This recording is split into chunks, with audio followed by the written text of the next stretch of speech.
everyone, it's Mary. Today I am filming, as I promised, my birthday book haul. I actually decided to divide this haul in two, not because I have that many books, but because I'm still waiting for some books to arrive and I just wanted to film this, and also because TBRs to me, not TBRs, hauls to me are a bit daunting to film, just because I feel like I don't sometimes, know that much about the books, and I feel like I need to prepare myself a little bit more for them, and like wrap-ups, although I have to maybe speak more about the books, are to me easier to film. So that's why I wanted to divide this in two, and hopefully it will be, short and sweet. In this haul we have some books that I have purchased with money that I got for my birthday, and some of them were gifted to me by friends and family. So let's just dive into the books.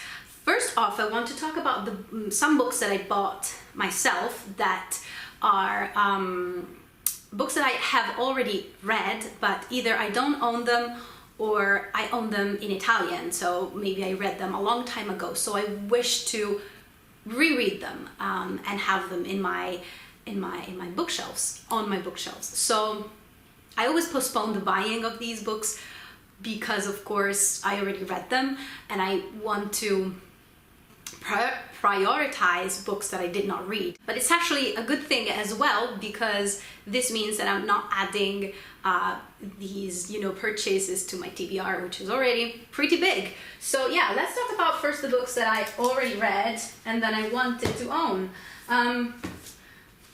First off, we have Never Let Me Go by Kazuo Ishiguro. This is a book that I read a long time ago, and I own this in Italian, and I don't consider this one of my favorite books of all time, but I remember that I did, really enjoy it. And yes, I wanted to reread it. And since then, I read another book by him that I also really enjoyed, which was The Remains of the Day. And I own two of his books that, I'm very excited to get to. I'm very upset about the cover. I know that I'm always complaining about covers. This is just a pet peeve of mine, but I thought I was purchasing this one, and I'm gonna put a picture here, which would be so, it would sit so well with the other books that I own by him, but instead they decided to reissue these, and they did them differently. I don't like this. I don't like this at all, but what can you do? I got this one. Then I Capture the Castle by Dodie Smith. And this one was one of my favorite books growing up. I was a teenager when I read this book. So obviously I own this in Italian. I think I read this a couple of times, but I do want to reread this book. And I'm so glad that I've seen this book on BookTube as well, and is very well loved. So hopefully I will still, enjoy this.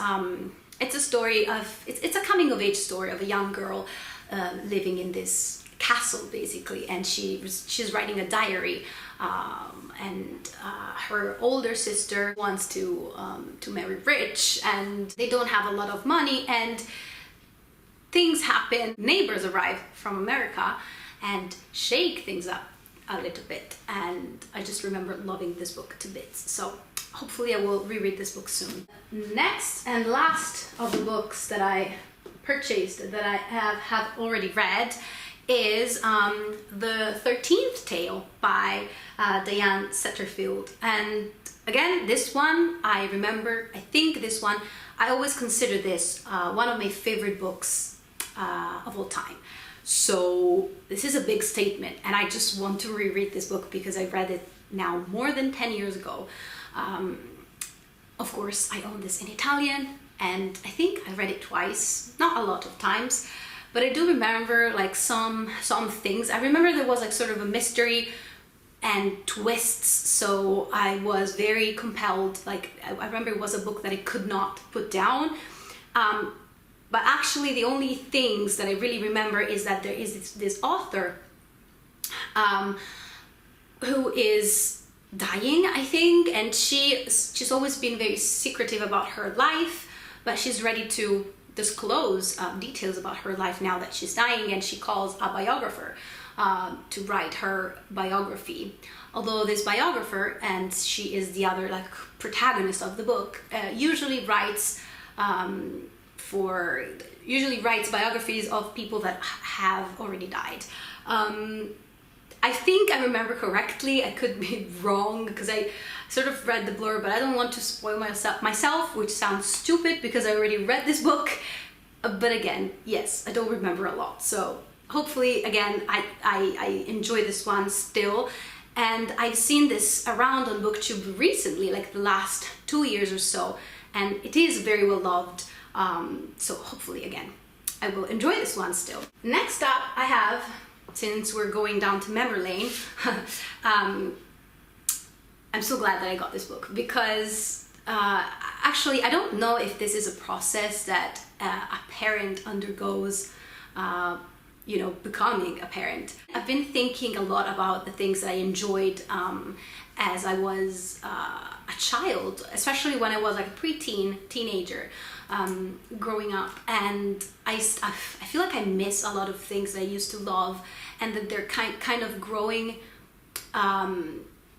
back, and yeah, the passion is kind of growing back. And especially I thought with the rereading of The Lord of the Rings, which I did recently, I really enjoyed the experience, and it just reminded me of that sort of magical, fantastical world in which I used to believe in, sort of. It was a game, but also not, and it was like this period of time in my life in which I was growing up, so starting like to be a teenager and starting to be interested in love, in, I don't know, music, in a very sort of strong way. You know, I was angsty. I was becoming an angsty teenager, so I needed other outlets.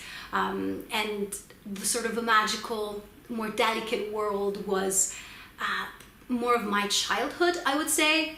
But yeah, I've always been interested in sort of witchy stuff, and just, yes. So lately I feel like my interest is back, and I'm enjoying this so much. So the book that I'm talking about is a book that got me a little bit sidetracked on my reading this month, because I had to start this right away because I was so interested in it, and it is The Crystal Bible by Judy Hall, and I tabbed the hell out of this one, and it's so good, it's so interesting. It's got a lot of crystals, a lot of information on how to clean them, how to use them for healing. I just love this so much. And also, this is nonfiction, so yes, I had a TBR for Nonfiction November, but still I feel like I'm not that far off, you know, with this one.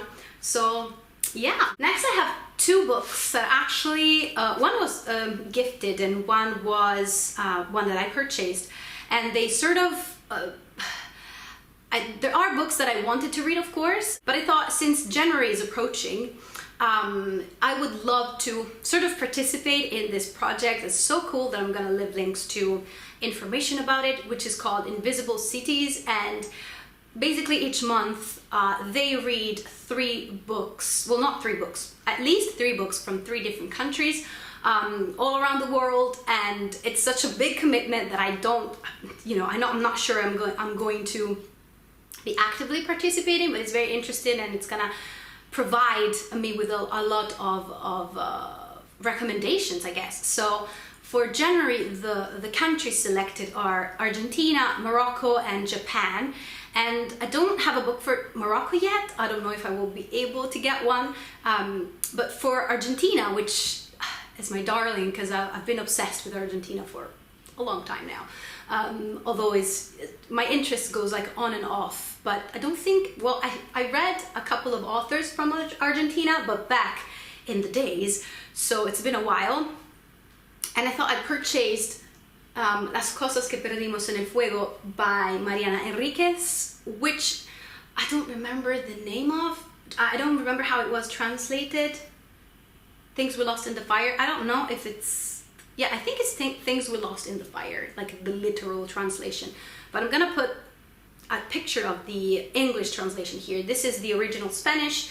I read in Spanish. It's been a while since I did that. I don't know how this is gonna go, but hopefully I will be able to read this one. And I don't know what this book is about. I just remember hearing a lot of people talk positively about this, and I didn't even know, which I just found out once I purchased it, well, that it's a short story collection. And if you know me, you know that I don't sit that well with short story collections, but I have to say that maybe the Latin American authors are an exception to me, because I read, now that I think about it, quite a bit of short story collections in Spanish, and they kind of worked better for me. I don't know. But yeah, I'm always trying to find some short story collections that I enjoy, so hopefully this will be the one. For Japan, I have here the Traveling Cat Chronicles by Hiro Arikawa, and well, there's not a lot to say about this book. I love cats. I love Japan. I think a book about a cat traveling with his owner and talking, having thoughts on the world around him. I don't know if the cat is a female or a male, but anyway, it just sounds absolutely like my cup of tea, and I cannot wait to dive into this one. It sounds so good. And yes, this is it for this haul. I hope it was short, and I hope you enjoyed. Let me know if you know any of the books, if you want to talk about any of the books that I mentioned, and I'll see you in my next video. Bye!